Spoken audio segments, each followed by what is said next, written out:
I used to think I was great with money. I made lists, I clipped coupons, I hunted for sales. But somehow, I was always broke. Until the day I found out where my money was really going.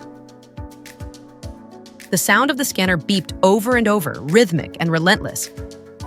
Beep, beep, beep. The line behind me stretched halfway down the aisle. Carts clanked, children cried, and the smell of rotisserie chicken drifted through the air. It was another Saturday at the Publix near my house in Georgia. Busy, loud, and just a little bit chaotic.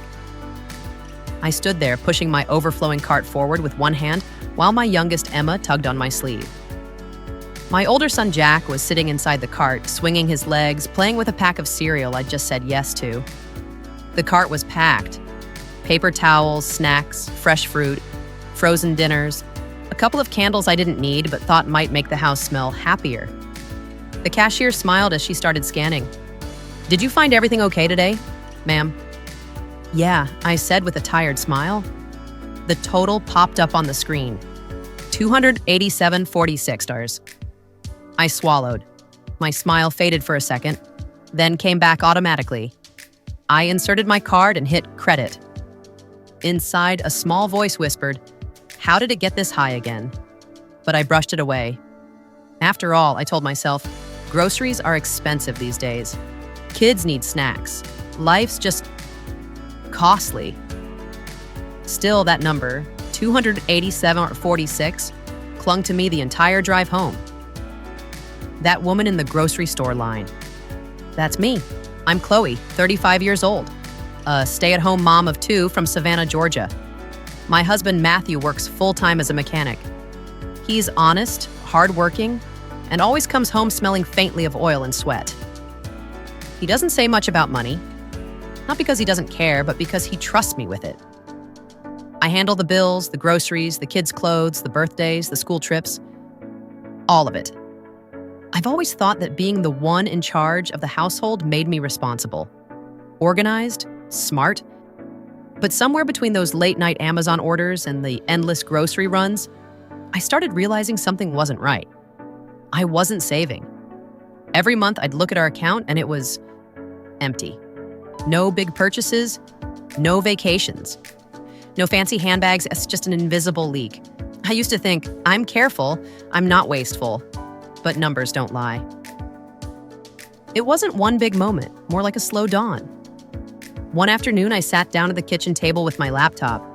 The kids were napping and the house was finally quiet. I opened our bank app and saw $23.17 in checking. Payday was still 5 days away. My stomach dropped. I scrolled through the transactions and that's when I saw it. Target, 67 U84s. Starbucks, 14.20. Amazon, 45 hours. Grocery stores, 3 different ones. I didn't even remember half of it. I just sat there staring at the screen, realizing how careless I'd become. Then, as if on cue, the washing machine started making that grinding noise again. The one Matthew said we'd need to fix soon. That's when it hit me. We weren't just living paycheck to paycheck. We were living moment to moment. And I, the one managing our money, had no real idea where it was going. That night, after the kids were in bed, I whispered to Matthew, "I think I've been doing this wrong." He looked at me, tired but kind. "Hey," he said, "we'll figure it out." And I decided to start figuring it out. But before that came the painful part, admitting my mistakes. I used to think I had a plan. I'd roughly estimate how much groceries cost, pay the bills, and spend what was left. Except, what was left was never enough. I'd scribble notes on sticky pads. Gas, groceries, kids' stuff, but never actually tracked totals. Receipts piled up in the junk drawer until I threw them away out of frustration. Some months, we'd overspend by $200. Other months, I'd dip into savings to cover little things. It was chaos, disguised as normal life. So I did something new. I downloaded a budgeting app. You Need a Budget, I think it was, and started logging every expense. Every coffee, every snack, every Target run. At first, it was exhausting. It felt silly even. but slowly I started to see patterns. I realized I was spending more on household extras than actual food. And that tiny awareness, just seeing it, changed everything. Oh, this one hurts to admit. Whenever I was stressed, tired, or lonely, I shopped. Not fancy shopping, just small things that made me feel better. A new throw pillow, a pretty mug, a $25 candle that smelled like vanilla and peace. Every Target trip was therapy. Every buy two, get one free sign felt like permission. The truth was, I wasn't buying things, I was buying feelings. But feelings fade, and the stuff just piles up. I remember one night I'd had a rough day. The kids were fighting, dinner was burned, and Matthew was working late. I opened my phone, scrolled through Amazon, and clicked add to cart 6 times before I even realized what I was doing. The next morning, I looked at the confirmation email, 119.32. That was the morning I promised myself no impulse purchases for 30 days. And I made a rule. The 24-hour rule. If I saw something I wanted, I had to wait 1 full day before buying it. 9 times out of 10, I didn't want it anymore. This was my silent downfall. I'd walk through the grocery store, convincing myself everything in my cart was a need. Organic yogurt? Need. 4 different cheeses? Definitely need. The truth? Half of it went bad before we ate it. I'd toss out wilted spinach and expired yogurt every week, feeling guilty but still doing it again the next trip. And then there was my daily Starbucks.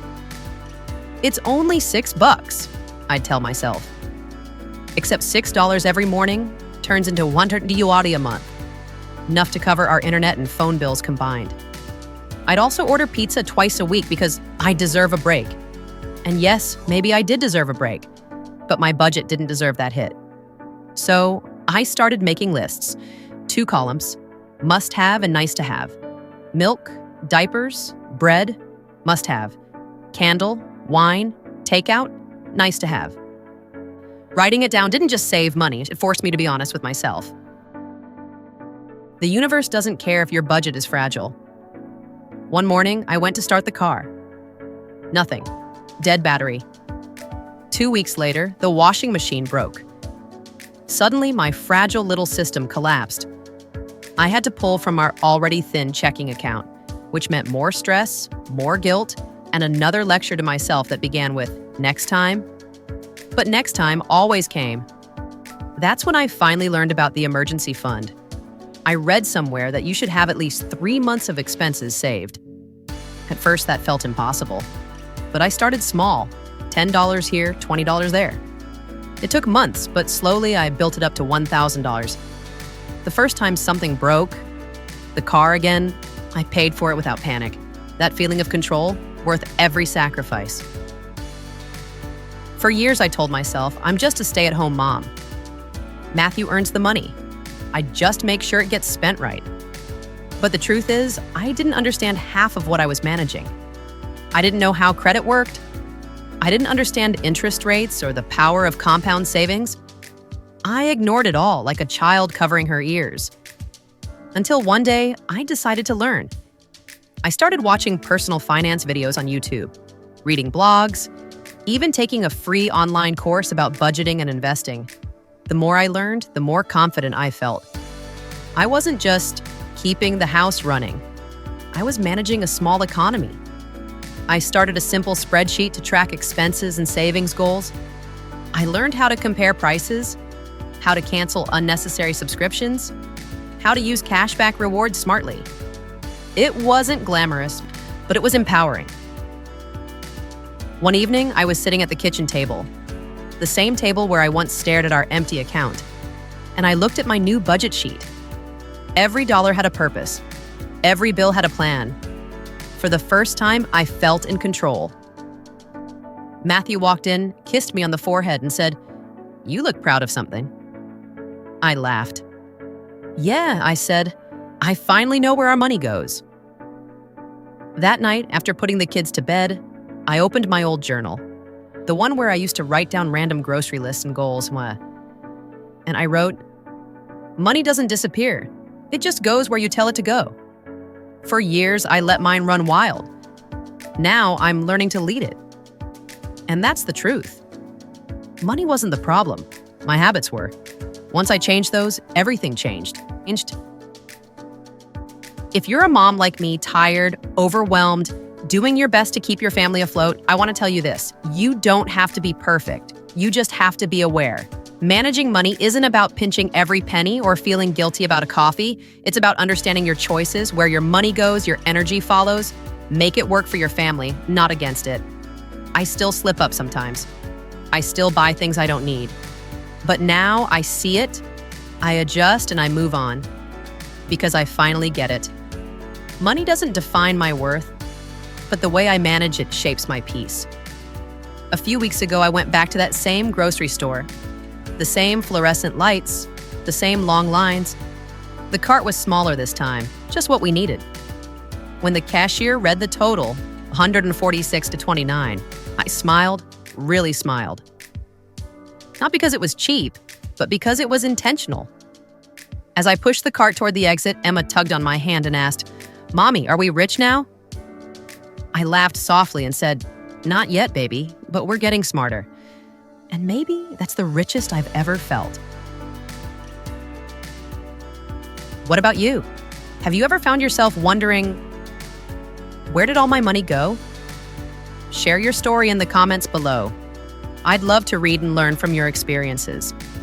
If you saw a bit of yourself in my story, hit like to let me know you're here with me. Share this video with the women you care about, and don't forget to subscribe to Smart Family Finance, where we learn how to make money work for our families instead of watching it disappear at the end of every month.